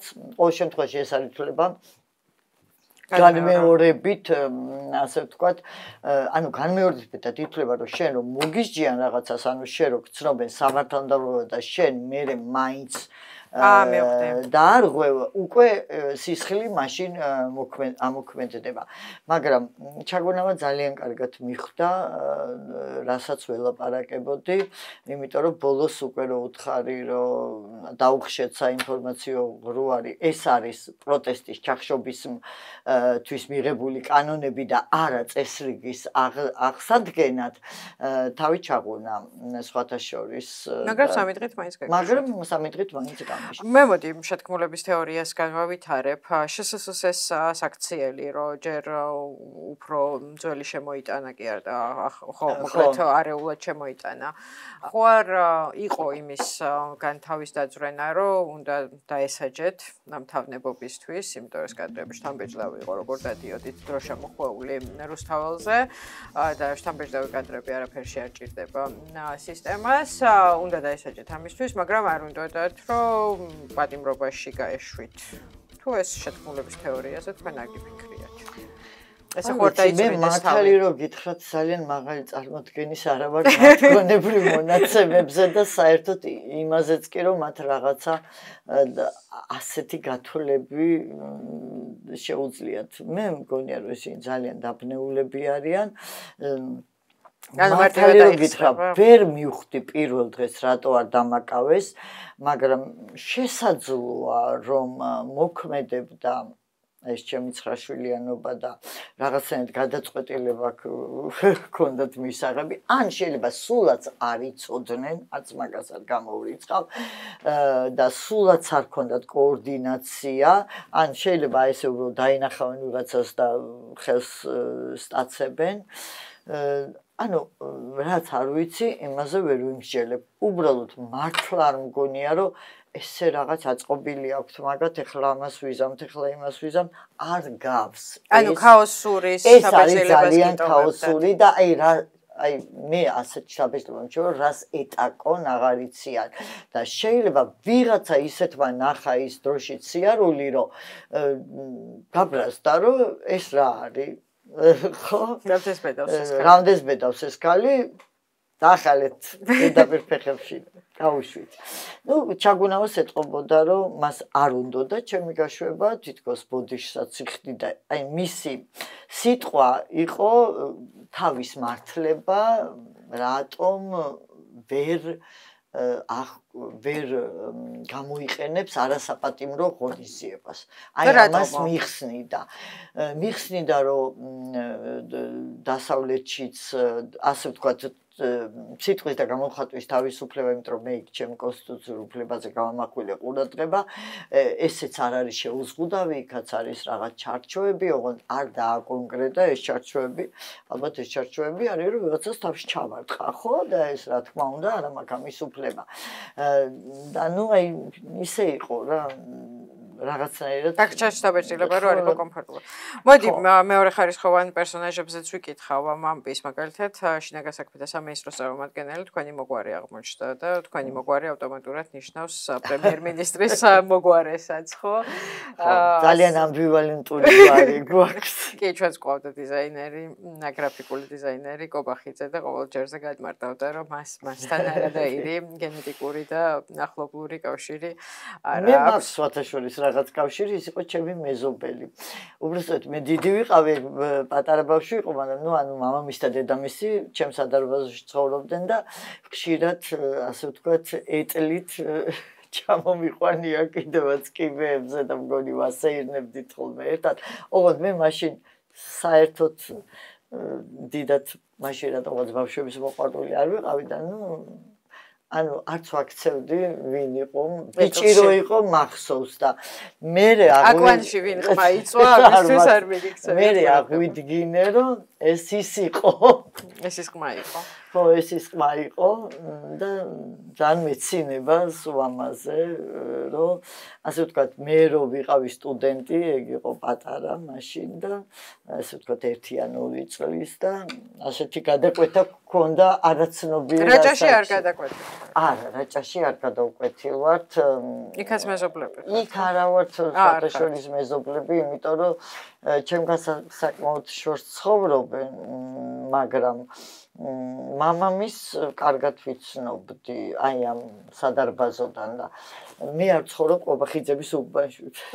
სახლი არ არის კობახიძების უბანში, სხვა უბანშია და ასე ვთქვათ, მან არასდროს არ მქონია შეღება და როდესაც ირაკლი მოიზარდა, მე რაჭაში უკვე აღარ დავდიოდი. კეთილი, სასამართლოში წარმოდგენილ მოგვარეზეც გითხავთ. ხო, ეს ჩემთვის იყო. ან როგორ გითხრათ, ჩემთვის ეს სტერილური ადამიანები ყოველთვის რაღაცნაირ დისკომფორტს იწვევს. აი არ შემიძლია ვუყურო ადამიანს, რომელსაც რაღაცაზე ვერ მოსდებ. აბსოლუტურად სტერილური ადამიანი იყო. მე მგონია, რომ მას ძალიან კარგად შეუძლია ჭიქები ქვაბებისგან განარჩიოს, ბორჯომის ბოთლები განარჩიოს, კარგად გადააწყობს მაგალითად კოლას ბოთლებისგან. ამას გადასარევად გააკეთებს, მაგრამ ადამიანებთან მე მგონია, რომ ასეთი ადამიანების მიშვება არ შეიძლება. და სხვათაშორის ეს მარტო წარმომადგენლებს არ ეხება. ძალიან ბევრი ექიმი ვიცი, რომელიც ხელოსანია, თითქოს მაცივრის შეკეთება. ანუ ეს დეჰუმანიზაცია, ესეც საბჭოთა ტრავმაა ჩვენში, რომ ადამიანში ადამიანს ვერ ხედავ და შენ თითქოს ასრულებ რაღაც ჩემ პროფესიულ მოვალეობას, რაღაც აქიდან აქამდე რაღაც ძალიან მძიმეა ამის ყურება, რომ ადამიანში ვერ შედიხარ. ხა მე სტუდენტებთან მაგ საქმე მოსწავლეებთან მქონია საქმე და ჩემთვის ძალიან მნიშვნელოვანია, როცა ველაპარაკები და ვხედავ, რომ ისმენს და ეს იყო აბსოლუტურად სტერილური ადამიანი, რომელიც ამდენი ვილაპარაკე და იქიდან დაასკვნა, რომ ამ ადამიანის მიზანი არის, რომ კიდე ჩაიდინოს სამართალდარღვევა და ჩვენ ეს უნდა აუცილებლად გავუშვათ პატიმრობაში. უნდა აღზარდოთ, ხო, მაგრამ როგორ უნდა აღკვეთოს ჩემი სამართალდარღვევა 3 დღით პატიმრობაში? გაშვება, ეს უკვე მას აღარ განუმარტავს. და გითხავთ იზოლატორში ვინ დაგხვდათ, ესეც საინტერესოა, ხო, იმიტომ რომ გამოსული ადამიანები თანამესაკნეებზე საინტერესო ამბებს ყვებიან და ხანგრძლივ პატიმრობაში მყოფებისთვისაც მნიშვნელოვანია ვიყავთ საკანში. რა ხდებოდა თქვენ საკანში? სხვათაშორის ეს არის კარგი პრაქტიკა აქვთ, რომ ჩვენ ერთმანეთთან გვსვამენ. ანუ როგორც კი შევედი მაგალითად პირველ დაპატიმრებულ დიღმის იზოლატორში, მითხრა რომ შენიანთან მივყავ ხარ.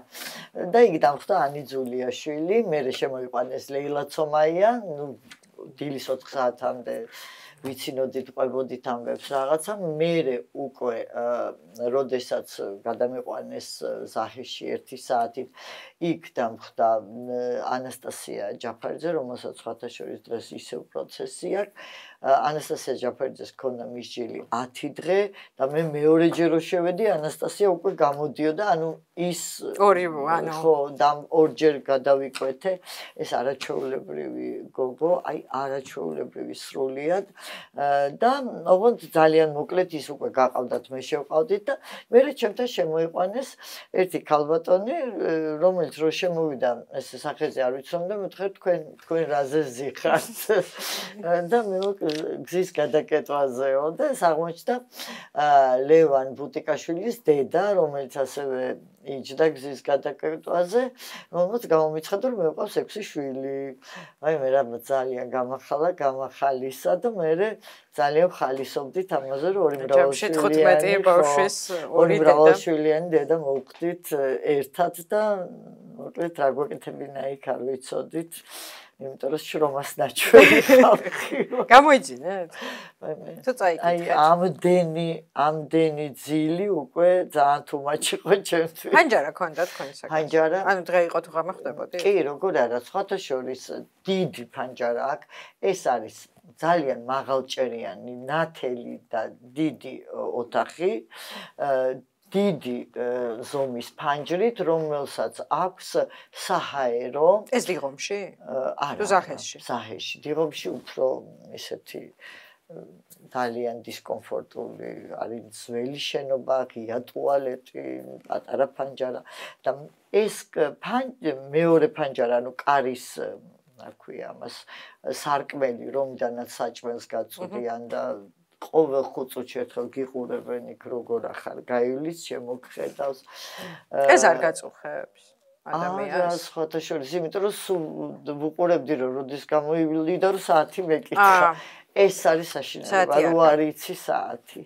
ეს ძალიან მძიმეა, რომ ვერ დრო შენთვის და რო არა გაქვს ინტერნეტი და რო არა გაქვს ცნობა ინფორმაციაზე, ეს არის ძიმე.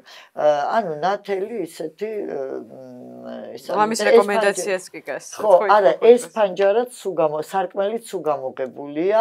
ანუ ჟანგბადი აქვს. ჟანგბადი არის და ეს ნიავდება. და საკვები? საკვები დილით არის ჩაი და საღამოს არ არის, რაც ძალიან მადარდებდა და მიუხედავად იმისა, რომ ხა გვიგზავნიდნენ სულ საჭმელებს, ხა მაინც ხომ მშრალი საჭმელი შემოდიოდა, სულ მინდოდა რაღაც ცხელი და ეს იყო ჩაი. და ერთხელ ვჭამე მანანის ფაფა. რომელიც ძალიან გემრიელი იყო სხვათა შორის. სხვა არ გამისინჯავს ბორცში და რაღაც შემოვთავაზეს, მაგრამ რაღაცნაირად არ მომინდა, იმიტომ რომ ქონდა ეს საჭმელი, ხილიც ქონდა და რამე წაიკითხეთ მოსწრებით? ავიკითხე რომ უბრალოდ ეს შუქი ძალიან ბჟუტავი და თვალები რომელიც არასოდეს არ ქრება, როცა გძინავს არ ქრება, მაგრამ ღამე დაბლაწევენ და მე რო დაინახა დილის 6 საათზე რომ მე იმ სარკმელში მქონდა გაყოფილი ეს ციგნი და იქიდან დიდი შუქი და ვიბო თუ გინდა თუ აგიწევთ თუ შუქსო და მოთხარი ამიწიეთ, მაგრამ მაინც არ არის ყვითელი ნათება არის და არ არის ისეთი რომ მეთან ძალიან მაკლია თვალს და ცუდად ვკითხულობდი და მე სულ მეძინებოდა ამ ციგზე. იქ დამხვდა ანასტასიას ქონდა გამოყოტანილი აკაკი წერეთლის პუბლიცისტური წერილები და ვისი ამოვნე ძალიან, რომ მე თვითონ პუბლიცისტიკის ისტორიას ვკითხულობდა. კიდე დამატებითი ასე ვთქვათ რესურსი აღმოვაჩინე იქ რომ ძალიან საინტერესო იყო. კი მქონდა რაღაცები აკაკის წაკითხული, მაგრამ ძალიან ესეთი უხვათი იყო, იქ მათ შორის ილიასთან დამოკიდებული ძალიან საინტერესოა ამის კითხვა. მე შემოტანილი მქონდა სოციალიზმი ქართულ ფერებში სტივენ ჯონსის, რომელსაც ვკითხულობდი. ასევე ბიბლიოთეკიდან გამოვიტანე საბჭოთა კავშირის კომუნისტური პარტიის ისტორია დიდი წიგნი და იქ რაღაცებს გადავხედე, სადაც 70 წელს გამოცემულ წიგნში სტალინი ორჯერ არის უნახსენები, ძალიან სასაცილო რომ ეს სტალინი თვითონ როგორ აკრობდა ამ სახელებს და როგორ გააკრეს მისი ხსენება მერე და კიდე მარინას ამ ჩვენი შვილიან დედას ჰქონდა გოგი გვახარიას ცრემლიანი სათვალე, რაც ასევე დიდი სიამოვნებით კითხულობდი, იმიტომ რომ აი სულ ჩემ ბავშვობაში გოგის გაიხარება ეს. ხო, მიუხედავად იმისა, რომ ეს თან დამთრგუნველია, იმიტომ რომ აი იმას გახსენებს რა ნეხში უკაცრავ ცხოვრობდი და გოგი ამას კარგად ახერხებს ამის დანახებას და მაგრამ მაინც იმდენად მშობლიური იყო ის ამბები, რასაც ის იხსნება, მიუხედავად ის ჩემზე ბევრად დიდია და 70-იანი წლების ამბები, ასე ვთქვათ, მე მაშინ მოსწავლე ვიყავი და ასე, მაგრამ მაინც ჩვენ ერთ სივრცეში ვიყავი და ეს ყველაფერი აი როგორ ვთქვა ყავზე გვაქვს განცდილი და გოგის დიდი მადლობა ამ წიგნისთვის. ძალიან ვისიამოვნე, მოკლედ დიდი ინტერესით ვკითხულობდი. არ შემომიგზავნეს ზელენსკის შოუმენი, მის შუსტერის შოუმენი ზელენსკიზე, თან ჩემო გოგო მითხრა რომ მოუხსენი სპეციალურად ყდა რომ იქ პორტრეტი არისო და ეს რა არის ინგლისურიაო და ანუ რაღაცა შეზღუდვა მაინც გავრცელდა. არ შემოვაგზავნეს და ჩვენ არ ვიცით აქ რა წერიაო. იქნება უზრდელობები ეწევა. ხო, არ ვიცი. და ის 3 დღესთვის მაინც გაიბლომათ ბიბლიოთეკა და გიგროვებიათ. კი, და სხვა რა უნდა მეკეთებ. გოგოზეც გითხავთ, მე თქვენ გზაზე გადასვლამდე რამდენიმე დღით ადრე გადავიღებ ფოტო, გვედო კიდეც ჩვენი Facebook-ის გვერდზე, როგორ ეჭირეთ ხელით, რომ არ გადასულიყავით. ხო, მე მგონი ხდებოდა, რომ ადრე თუ გვიან გადამკეტავების რიცხვს შევერთდებოდით, ხო? რა თქვა, 9 შვილმა ყველა ალბათ სხვა რამე თქვა, მაგრამ როგორ შეხვდა ოჯახი, სამართალდამრღვევ ოჯახის წევრს, 9 შვილის დედას? ძალიან სხვადასხვანაირად მართლაც. ესე იგი, ერთმა შვილმა დასკვნა, რომ მე ვარ სექტანტი და გაგიჟებული ამაზე, იმის მაგალითად რომ ის დაესკვნა, რომ რატომ აკავებენ ისინი, ანუ იმათი დანაშაული კი არ აღნიშნა, თითქოს იმათგან ყველაფერს მოელის, მე რატო ვაკეთებ ისეთ რაღაცას, რომ ჩემს თავს ვაყენებ საფრთხის ქვეშ. საზოგადოების რაღაც ნაწილი გაუხმოვანებია. ხო, რომ რატო აჭერინებ თავს, ასე ვთქვათ და ეს იქნებოდა ბიჭიშვილი რა თქმა უნდა. მე მყავს 7 ბიჭი და 2 გოგო, აქედან ორივე გოგო არის ჩემი თავიდან ბოლომდე გულშემატკივარი.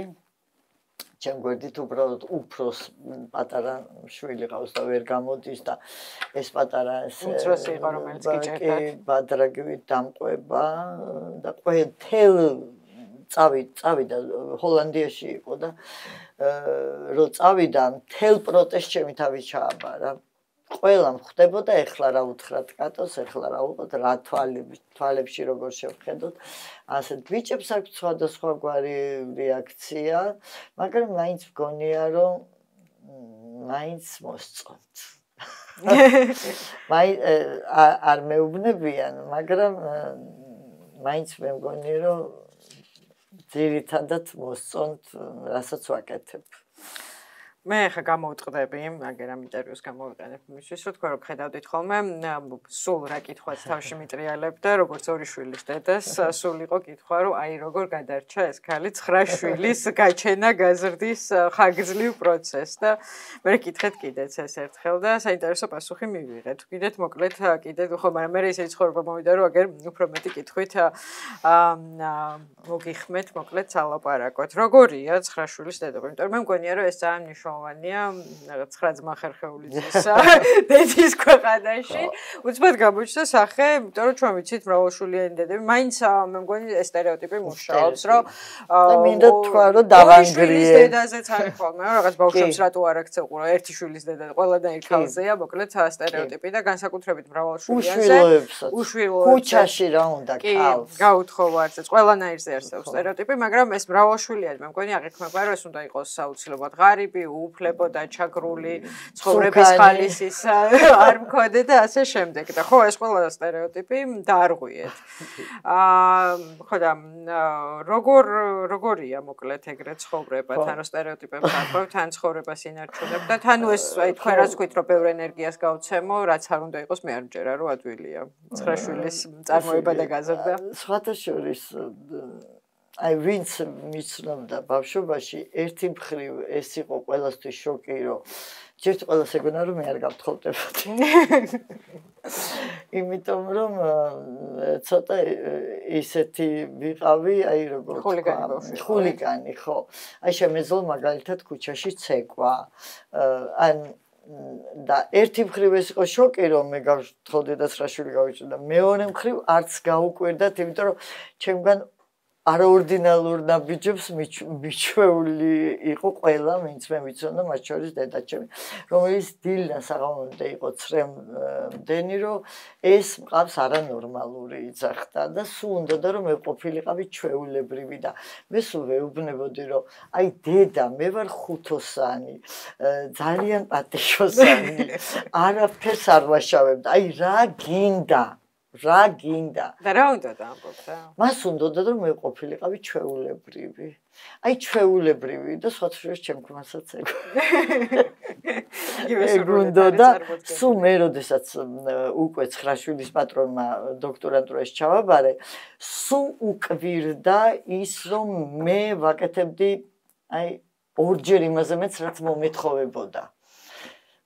აი თქვათ გამოფენას გავაკეთებდი, თქვათ რაღაც პუბლიკაციასაც მიაყოლებდი. პუბლიკაციას გავაკეთებდი, ვაქტიურობდი სოციალურ. აი რა გრჯის, აი რა იყავი შენთვის, მე ასეთ მეცნიერებს ვეძახი ჩრჩილებს დიდი ბოდიში, მაგრამ აი რომლებსაც არ შეუძლიათ თავისი შრომის საზოგადოებაში გატანა და რა ანუ წიგნებში არ შეიძლება იყოს მარტო შრომა ხო ხო ისიც საინტერესოა რომ ჩემი დისერტაცია არის ბიბლიური სცენარების სიმბოლიკაზე პატრისტიკულ ტრადიციაში ანუ მაშინ ნედროლოგიური პარკი არ არსებობდა ხო შავი ზღვის საერთოდ სხვა ეს ბიზანტიური ფილოლოგია იყო იმიტომ რომ კლასიკური მქონდა დამთავრებული ну მოკლედ მაგრამ აი 9 შვილი ეს არ არის ისეთი რთული როგორც გარედან ჩანს პირველ რიგში, იმიტომ რომ ეს ხვილი შენ ერთიანად არ გეცემა თავში. ცოტა დიქტატურასავით არის, ნელ-ნელა მოდის, ხო? ნელ-ნელა და ანუ საერთოდ აი როგორ თქვა. ამაზე მთელი ჩემი თეორია მაქვს ჩამოყალიბებული, მაგრამ მოკლედ ვიტყვი.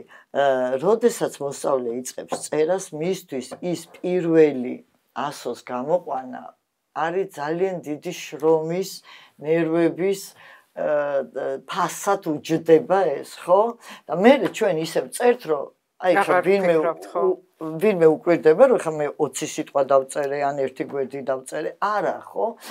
ამიტომ ეს პირველი შვილი არის შოკი ქალისთვის, იმიტომ რომ ის აბსოლუტურად სხვა ცხოვრებიდან გადადის. მე ამას ვადასტურებ, რომ პირველი შვილი არის შოკი.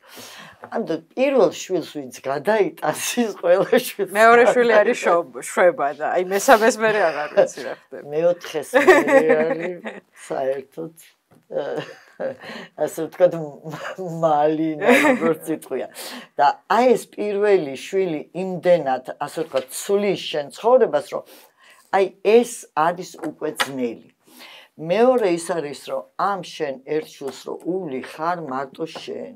ნუ კი იქ არის ბებია, ბაბუა, მამი და ვიღაცები, მაგრამ შენ ხარ წყლის მომწოდებლის, ტელეფონის ამღების, გამრთობის, ყველაფერის და როდესაც ეს ბავშვები ემატება, გროვდებიან, პირველი რაც არის ყველაზე რთული ბავშვის გართობა შენ საერთოდ გეხსნება.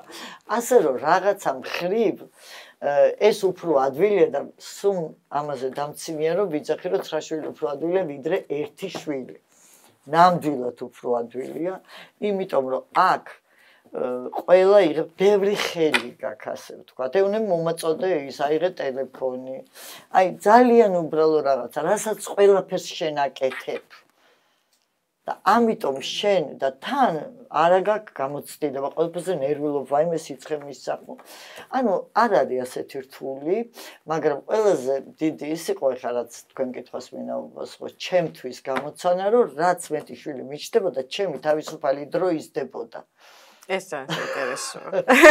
ეს იყო ჩემთვის შოკი და მე დავიწყე ამის გადააზრება, რომ აი რატო ხდება, რომ მე ვთქვათ, რაც მეტი შვილი მიჩნდება, შემიძლია უკვე წიგნიც ვიკითხო, შემიძლია უკვე მინიმუმები ჩავაბარო, შემიძლია უკვე სტატია დავწერო, ანუ ეს რატოა და მე მთელი ეს ისინი შევიმუშავე, მოკლედ თეორიები, რომელიც ერთხელ ლექციაში ჩავატარებ. ეს იქნება ლექცია, რომელსაც მე მოვალ და წინა რიგში დავჯდები. მაგრამ საზოგადოების წნეხი არ იყო, იმიტომ რომ ამ ქვეყანაში მე მგონი არანაირი ქალი დიდად არ უყვართ, არც ბევრშვილიანი და არც ცოტაშვილიანი და ყველა შემდეგ შვილზე არ გეკითხებოდნენ, რომ აი კიდეა ჩენ? რა თქმა უნდა, არა მეკითხებოდნენ, არამედ ჩემ დედამთილს განამუსებდნენ, რომ რა თქინდა. ჯერ ოჯახში.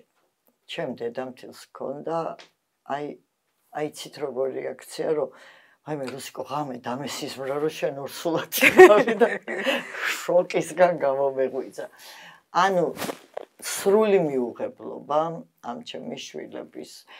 ასევე ყველა მეუბნებოდა, რომ ანუ ესეთ შეურაცხყოფელი აი ტაქსისტებისგან, რომ ტელევიზორი არ ქონდა და აი ესეთი რაღაც დენი არ იყო და აი ასეთი რაღაც ძალიან ცუდი ისა. მე აქ მთელი ჩემი მეგობრებისგან, ყველაფრისგან, რომ ნუ რა არის ეს ახლა აღარ გეყო და ნუ რა და ანუ ყველა სასაცილო კითხვა იყო, როდესაც ნუ ესე 9-ში მყავს უკვე და მეკითხებოდნენ მე-1000-საც გააჩენ რო დაორსულდე და აი ისე მეცინებოდა მაგაზე რომ ქალმა 9 შვილი გააჩინა, მე რატო აღარ ანუ მას ყველაფერი გავლილი აქვს, მთელი სიმძიმეები და მე-1000-ზე რა ხდება.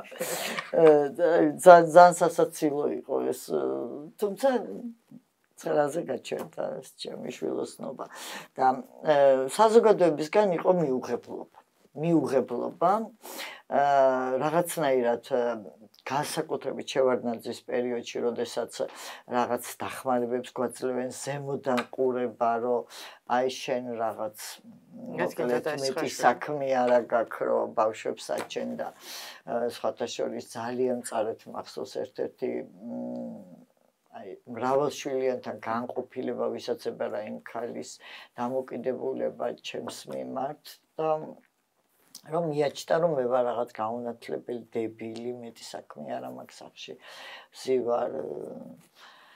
თუმცა მე მართალი გითხრათ არასდროს არ მქონდა განცდა არასდროს რომ მე არ ვიყავი რეალიზებული. ეს ჩემი გარეთ გამოვარდნა ასე ვთქვათ. უფრო გამოიწვია იმამ რომ ძალიან ბევრი თავისუფალი რომ მქონდა და ასე ვთქვათ რამე კეთებინა უკვე და ბავშვები გაიზარდნენ. ხო ბავშვები გაიზარდნენ ვიდრე რომ მე მაინდა-მაინც მინდოდა ასე ვთქვათ გარეთ გასვლა, იმიტომ რომ ძალიან კარგად რეალიზებულად გრძნობდი თავს. იმიტომ რომ ბავშვები ძალიან ასე ვთქვათ საინტერესოა. მაგრამ ის შეგრძნება არ გქონდათ რომ აი რაღაც განსაკუთრებული შეძელით ცხრაშვილი? არა. ჩვეულებრივი ამბავი იყო. არც დღეს არა მაქვს და აი სულ გონიათ რომ რაღაც თავდაბლობით ჯერ თავდაბალი ადამიანი სულ არ ვარ. და შვენივრად ვიცი ჩემი პლუსები და რაღაც არ მიმაჩნია რომ ასე ვთქვათ რაღაც უკანასკნელთა რიგებში ვარ, მაგრამ ანუ ნამდვილად თავდაბლობის გარეშე ვამბობ რომ ეს არ არის რაღაც გმირობა. არ არის, ქალისთვის იმდენად პოზიტიური მოვლენაა შვილი. სულ ფიქრობდი რა მაძლებინებს, იმიტომ რომ ეს 90 წლები ფეხი დავდიოდი მე-12 სართულზე, სულ ორსული, სულ ბავშვით, ხანდახან ფიქრობ რამ გამაძლებინა და მე მივხვდი რომ პატარა. აი ეს პატარა ბავშვს მოაქვს ისეთი ენერგია და თვითონ დიდებსაც, მაგრამ ხა დიდებთან მაინც ის გიქცევდა. აი ეს პატარას, აი თვალები, მისი ენერგეტიკა, ეს არის ტრანკვილიზატორი და რამდენსაც სხვათა შორის გავაჩენილი, ასე ვთქვათ, ბავშვი რომ ველაპარაკე. ყველა ყოფილი დარჩა. ყველა მეუბნებოდა რომ აი ეს რო არ გამეჩინა დედობას ვერ გავიგებდი. აი ცოტა ასაკში. ხო, ესეთ ხუმრობაც იყო, რომ ჯერ შვილები გაჩინეთ, ახლა შვილებს არ ჩენთო და ჩემი მარკოზის ამხანაგები ბებია შენი გეძახის და ისიც იყო და 42 წლის იყო. ბოლოს გავაჩინა ხო. კეთილი, მას დაგაბრუნებთ ახლა ისევ პროტესტზე, დერუსავალზე, როგორ ხედავთ ამ გრძელი ამბის დასასრულს? ამის სურათები გააქვთ ტვინში? კი. მე არასდროს არ შემპარვია ეჭვი ჩვენს გამარჯვებაში და რატო? იმიტომ რომ გონია რომ ჩვენ იმდენად ძლიერები ვართ მათზე რომ მათ არ აქვთ რესურსი ჩვენი დამარცხების. ანუ ვერ ვხედავ ვერანაირად მათი გამარჯვების ფორმულას. მე არ ვიცი ჩვენ როგორ უნდა გავიმარჯვოთ, მაგრამ ჩვენი გამარჯვება მგონია რომ მათ ჩამოშლაზე გადის და არა რაღაც ხმლების ქნევაზე, ყოველთვის წინააღმდეგი ვიყავი. ამის და ამიტომ მგონია რომ ისინი არიან უკვე ისეთ ჩიხში შესული, რომ მართლა რა უნდა მოიფიქრონ, აი გულით მეწოდებიან. და ღრმად მწამს რომ ჩვენი გამარჯვება გარდაუვალია. ეს ბანერი ბევრჯერ გვინახავს რუსთაველზე. აი კონკრეტულ სურათებს ხედავთ, აი თქვათ რა ხდება, ახალი არჩევნები ინიშნება, ბიძინა ივანიშვილი სადღაც მიდის, რამე დიდი სურათები, კი არა, გეოპოლიტიკური ცვლილებებია თუ აი როგორ ხდება ეს ცვლილებები აუცილებლად გვჭირდება, მაგრამ მე მაინც მგონია რომ თავარი ვართ მაინც ჩვენ. კი ბატონო, ნამდვილად რუსეთის დამარცხების და უკრაინის გამარჯვების გარეშე თითქმის წარმოუდგენელია, ასე ვთქვათ, გამარჯვება, იმიტომ რომ საქართველოს როგორც პატარა ქვეყანა ყოველთვის გეოპოლიტიკური დღის წესრიგის ასე ვთქვათ, ხან მსხვერპლია და ხან ასე ვთქვათ, პრინციპში ორივე თავისუფლება 1917 წელსაც და 91 წელსაც დიდწილად განპირობებული იყო, ასე ვთქვათ, გარე ამბებით, მაგრამ მაინც რომ არა მაშინაც 17 წელს ხო ჩვენი საზოგადოების მზაობა მაშინდელი პოლიტიკური პარტიების სიმწიფე მაშინდელი პოლიტიკოსების ასეთი გამჭრიახობა და ასეთი ქმედით უნარიანობა რომ არა 9 აპრილი რომ არა ეროვნულ განმათავისუფლებელ მოძრაობა რომ არა 31 მარტის რეფერენდუმი დამოუკიდებლობის გამოცხადება ჩვენი დამოუკიდებლობა ბევრად სუსტი იქნებოდა აი ამას ვამბობ ბევრად სუსტი იქნებოდა აი ვერ ჩამოყალიბდებოდა აი ჯერ ხო შორსავართ ხა ესეთ საზოგადოებისგან მაგრამ ის ქვეყნები რომლებსაც ესე ლანგარზე თქვა შუა აზია აგერ აზერბაიჯანი უჭერთ დემოკრატიაში ჩვენ მაინც უფრო წინ ვართ. ანუ იმედიანად უყურებთ ამ ამბის ბოლოს. უფრო სწორედ გარდაულად იმედიანად. ანუ ვერ ხვდები როგორ და მოგვიგონ ასეთმა სუსტმა, ასეთმა ურესურსო, ასეთმა არ ვიცი, უტვინო სირცხვილიც კი არ ვარ გამიმარჯვოთ. კეთილი. მადლობა დიდი. დიდი მადლობა. ნახოთ აბა რა იქნება.